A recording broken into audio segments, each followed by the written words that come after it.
اعوذ باللہ من الشیطان الرجیم بسم اللہ الرحمن الرحیم نحمدہ ونصلی علی رسولہ الکریم۔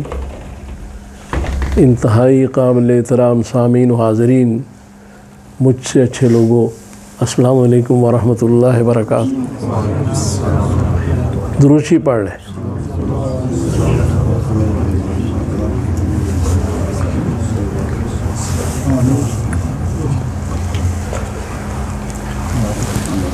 آج کا جو موضوع ہے وہ اعمال میں میانہ روی، جو دین کے اعمال ہیں۔ حضور سرور کائنات صلی اللہ تعالیٰ علیہ وسلم نے جتنی عبادت کی ہے، اللہ کی بارگاہ میں جتنے سجدے کیے ہیں، اور آپ کے علم میں ہے کہ آپ کے پاؤں پہ ورم آ جاتا تھا، جتنا قیام کیا، جتنے سجدے کیے، تو سورہ مزمل میں اللہ تعالیٰ نے فرمایا آپ سے کہ آپ اتنی مشقت نہ اٹھائیں، یعنی آپ تو کر رہے تھے اللہ کی محبت میں، لیکن اب جو امت آنی تھی اس کے لیے بہت مشکل تھا، لہٰذا رسول اللہ صلی اللہ علیہ وسلم چونکہ نمونہ ہے تو اس لیے کہا گیا کہ آپ کو لوگوں نے فالو کرنا ہے تو اتنی مشقت نہ کریں، اطمینان کے ساتھ جو کام ہے وہ کیے جائیں۔ اصل میں جہاں قرآن پاک شروع ہوتا ہے تو سورہ بقرہ کی جو آخری آیات ہیں ان میں ایک دعا ہے، اور اس دعا میں اللہ تبارک تعالیٰ یہ فرماتے ہیں کہ تم مجھ سے یہ دعا کرو کہ یا اللہ ہم پہ اتنا بوجھ ڈال جتنی ہم میں طاقت ہے۔ اب یعنی اللہ تبارک تعالیٰ تو جانتے ہیں کتنا بوجھ ڈالنا ہے، ہم ان کی مخلوق ہیں، انہوں نے ہمیں تخلیق کیا ہے، لیکن اس کے باوجود ہمیں یہ ہدایت کی جا رہی ہے کہ دعا مجھ سے مانگو، حالانکہ کبھی کسی پہ زیادہ بوجھ نہیں ڈالتے اس کے باوجود، تاکہ دین جو ہے جو رسول اللہ صلی اللہ علیہ وسلم نے پیش کیا، جو اس میں زیادہ کچھ سختیاں نہ پیدا کر دی جائیں اور اسی آسانی کے ساتھ دین آگے چلتا رہے۔ لہذا سارے معاملات ہوئے۔ اب ریاض الصالحین کی کتاب جو جلد اول میں ایک حدیث پاک ہے متفق علیہ کہ حضرت عائشہ سے کہ آپ نے فرمایا کہ حضور تشریف لائے تو میرے ساتھ کوئی عورت بیٹھی تھی، تو آپ نے فرمایا یہ عورت کون ہے؟ تو میں نے کہا یہ وہ ہے جس کا بہت زیادہ نمازوں کا تذکرہ ذکر ہے۔ تو آپ نے کہا کہ آدمی کو اتنا ہی کام کرنا چاہیے جس میں اس میں طاقت ہے، اور وہ عمل کرنا چاہیے جو ہمیشہ کر سکے۔ یہ چیز اور وہ سورہ بقرہ کی جو آیت ہے یہ آپس میں بالکل مل رہی ہے کہ اتنا بوجھ ڈال جتنی ہم میں طاقت ہے، اور یہاں حضور فرما رہے ہیں کہ جتنی طاقت ہے اس کے مطابق عمل کیا جائے۔ دین کا کوئی عمل، فرض نماز تو بہت ضروری ہے، جو رسول صلی اللہ علیہ وسلم کے بعد نوافل ہے، سنت وغیرہ وہ، لیکن اس کے علاوہ جو معاملات ہیں ان میں ذرا اس چیز کی ضرورت ہے کہ وہ اس حد تک نہ چلے جائیں کہ آدمی کی صحت پہ اثر انداز ہو، یا دوسرا اس میں اتنا کافی ہے کہ پورے اخلاص اور توجہ کے ساتھ اتنا عمل کر لے جو حکم دیا گیا ہے۔ چونکہ یہ جو نفل عبادات ہیں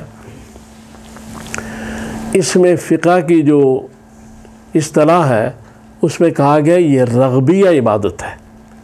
یعنی رغبت سے ہوتی ہے، محبت سے ہوتی ہے، دل کرے تو پھر ہے۔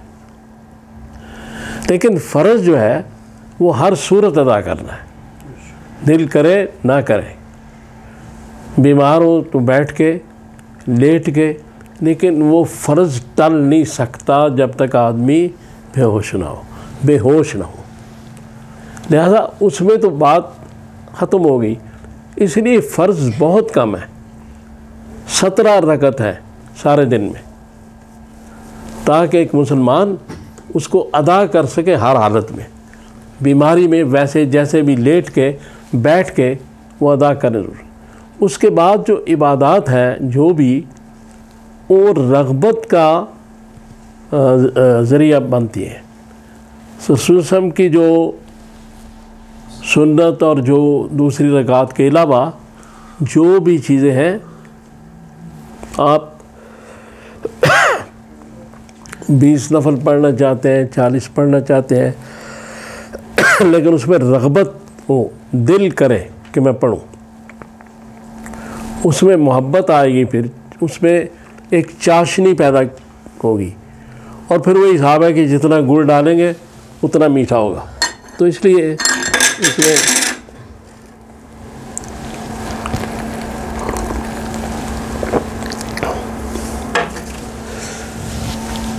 اب اس میں دین میں جو سمجھنے کی بات ہے وہی میں آپ سے گزارش کر رہا ہوں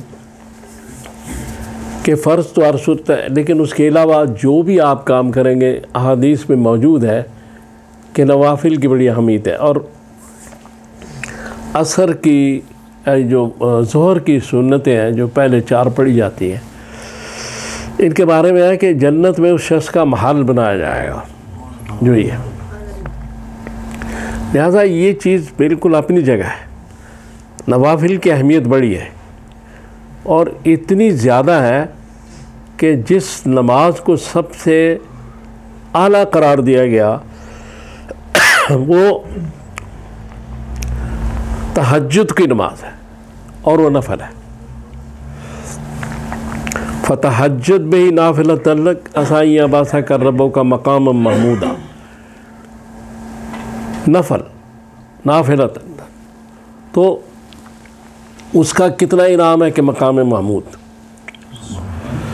لہذا نفلوں کی اہمیت بڑی ہے، میں یہ نہیں کہہ رہا، لیکن کوالٹی ہونی چاہیے، فرض میں بھی نفل میں بھی۔ نماز جو ہے یہ ایک مراقبہ ہے، جیسے کہا گیا کہ آپ محسوس کریں کہ اللہ کو دیکھ رہے ہیں،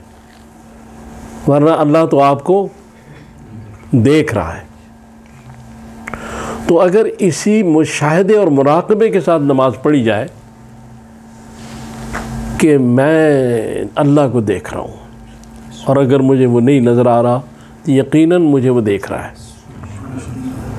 تو اس نماز کے اندر ایک نور پیدا ہوگا،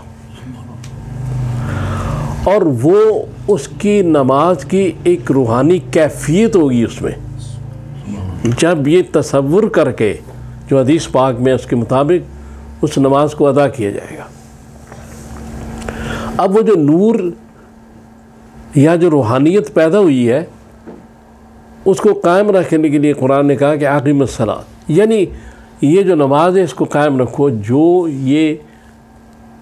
میرے سامنے اللہ تعالیٰ فرماتے اقرار کر کے گئے ہو، مسجد کے باہر بھی ہر جگہ اس پہ قائم رہنا،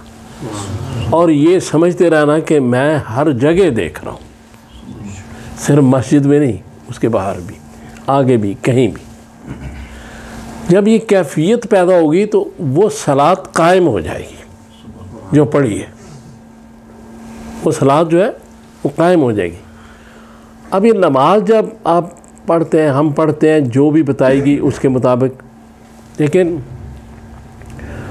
سال بعد روزے آئے، روزے رکھیں خلوص کے ساتھ، پیار محبت کے ساتھ، اور ان میں بھی احادیث موجود ہے کہ صرف بھوکا پیاسا رہنا کافی نہیں ہے، بلکہ وہ آدمی گناہوں کو چھوڑے، جھوٹ نہ بولے جب روزہ رکھا ہو، ویسے بھی نہیں بولنا چاہیے، دوسرے ایسے کام نہ کریں۔ یہ ساری چیزیں بتا رہی ہیں کہ کام تو بہت تھوڑا سا بتایا گیا انسان کو، کہ 5 نمازیں دن میں زیادہ سے زیادہ 15-20 منٹ ایک نماز میں لگتے ہیں، 24 گھنٹے میں سے اگر لگا لیں تو کتنا ٹائم آپ اللہ کو دے رہے ہیں، لیکن وہ پورے خلوص کے ساتھ، پوری محبت کے ساتھ وہ کام کریں۔ اور دوسرا سال بعد روزے، تو ان میں بھی پورا خلوص ہو، باقی نفلی کام جو ہے وہ آپ کی مرضی اور رغبت پر ہے، جو نفلی روزے ہیں دوسری چیزیں. اس لیے اس میں جتنی گڑ ڈالا جائے گا اتنا میٹھا ہوگا. جتنا اخلاص اور کوالٹی بہتر ہوگی عبادات کی اتنا آپ اللہ کے قریب ہوتے جائیں گے. اللہ سے آپ کا تعلق جڑتا جائے گا. اور اللہ کے قریب ہونا، اللہ سے تعلق جوڑنا، یہ بڑی ایک کمال کی بات ہے. چونکہ اللہ تبارک تعالیٰ تو ہر وقت ہماری شارک سے قریب ہے، اس میں کوئی شک و شبہ نہیں، ہمارا ایمان ہے. لیکن ہم بھی اللہ کی طرف بڑھیں. جب وہ ہمارے اپنے قریب ہیں اتنے، تو ہم نے بھی اس کی طرف بڑھنا ہے. تو اس کے لیے نماز کی پابندی اور گناہوں سے بچنا، گناہوں سے بچنا، یہ دو چیزیں بڑی ضروری ہیں. اور یہ جو اعمال ہیں ان میں اعتدال رکھنا چاہیے تاکہ وہ عمل کیا جائے جو آدمی ہمیشہ کر سکے. یہ نہ ہو کہ ایک دن 2 دن خوب نفل پڑے اور سارا کچھ یہ چھوڑ دیا. 2-4 دن قرآن کی تلاوت خوب کی اور اس کے بعد ختم ہو گئی بات. نہیں، جو عمل تھوڑا بھی کیا جائے گا وہ مستقل ہونا چاہیے. پھر وہ ایک چیز انسان کے اندر پیدا ہوتی ہے. اور جو کوئی شخص عبادات کے ساتھ، تلاوت قرآن کے ساتھ گناہوں سے بچتا جاتا ہے تو اس کے اندر نور پیدا ہوتا ہے. اور پھر جو گناہوں سے بچے گا وہ نور جمع ہوتا جاتا ہے. پھر اسے روحانیت بڑھتی ہے. پھر جیسے میں نے بارہا ذکر کیا کہ روح کو ایک زندگی ملتی ہے. انسان اندر سے بھی بدل جاتا ہے. باہر سے تو انسان جو بدلے اپنے آپ کو تبدیل کرے اخلاقیات، لیکن اندر سے انسان کا بدلنا اسی وقت ممکن ہے جب اس کے ذہن میں یہ بات ہو ہمیشہ کے لیے کہ ایک ہمہ بین نگاہ، ہر وقت دیکھنے والی نگاہ وہ مجھے دیکھ رہی ہے. تو اللہ تعالیٰ سے دعا کریں کہ اللہ تعالیٰ مجھے اور آپ کو توفیق دے کہ میں نے جو باتیں کی ہم ان پہ عمل کر سکیں. صلی اللہ تعالیٰ علی خیر خلقی محمد وآلہ وصحبہ اجمعین برحمتک یا ارحم